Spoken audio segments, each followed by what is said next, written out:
বেশ অনেক দিন থেকেই না ইচ্ছে ছিল কুশন কাভারগুলো চেঞ্জ করব।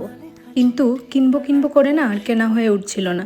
কিছুদিন আগে অ্যামাজনে কার্টে আমি এই কুশন কাভারগুলো অ্যাড করে রেখেছিলাম।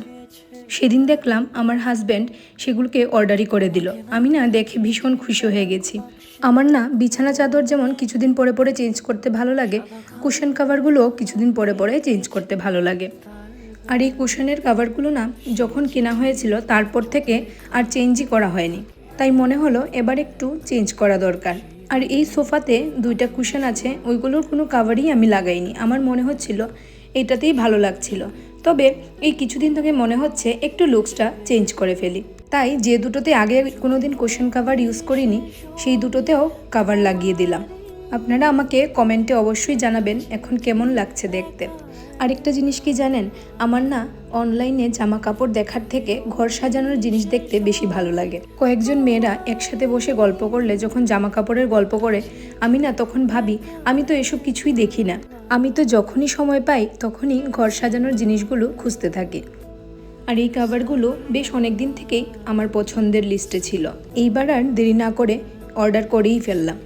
বাইরের কুশনগুলোকে সাজিয়ে চলে এলাম ভেতরের সোফাটাকে একটু গুছাতে। ভেতরের সোফার কুশন কাভারগুলো চেঞ্জ করে নিলাম। সত্যি মাঝে মাঝে লুকসটা চেঞ্জ করলে দেখতে কিন্তু মন্দ লাগে না বলুন। আর এই কুশনটা না এইটার কোনো কাভার লাগাইনি, এটাতে যে আমার আর আমার বরের ফটো লাগানো আছে, তাই এটা একটু অন্যরকমের স্পেশাল আমার কাছে। অফিস থেকে ফিরে এসে এই কাজগুলো করতে কিন্তু বেশ ভালোই লাগে আমার। সারাদিনের ক্লান্তি যেন এক নিমিষেই চলে যায়। পরিপাটি সুন্দর ঘর কার না ভালো লাগে বলুন। আমরা হয়তো সময়ের অভাবে করে উঠতে পারি না, কিন্তু ভালো সবারই লাগে। ঘরে টুকটাক কাজ সেরে আমরা আবার রাতে চলে গেলাম আমাদের একটা বৌভাতের নিমন্ত্রণে। আমাদের যাওয়ার কথা ছিল দিনের বেলাতে, কিন্তু দিনের বেলাতে যেহেতু আমার অফিস থাকে তাই দিনের বেলাতে আমি বৌভাত অ্যাটেন্ড করতে পারিনি। তাই ওদেরকে আমরা আগে থেকেই বলে রেখেছিলাম আমরা কিন্তু রাতেই আসব।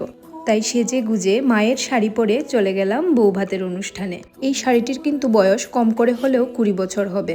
আমাকে দেখতে কেমন লাগছে কমেন্টে অবশ্যই জানাবেন। এই শাড়িটা আমার ভীষণ পছন্দের। আর ওদের বাড়িতে যাওয়ার পরে না আমরা ভীষণ মজা করেছিলাম। যেহেতু সবার শেষে আমরাই কয়েকজন গিয়েছিলাম, তাই আমরা কয়েকজন মিলে নিজেদের মতো করেই এনজয় করতে পেরেছি। আর নিজেদের পছন্দের মানুষজন থাকলে কার না ভালো লাগে বলুন। সব শেষে আনন্দ ফুর্তি করে খাওয়া দাওয়া করে বাড়িতে ফিরে এলাম। আজকের ভিডিও এখানেই শেষ করছি। সবাই ভালো থাকবেন, সুস্থ থাকবেন।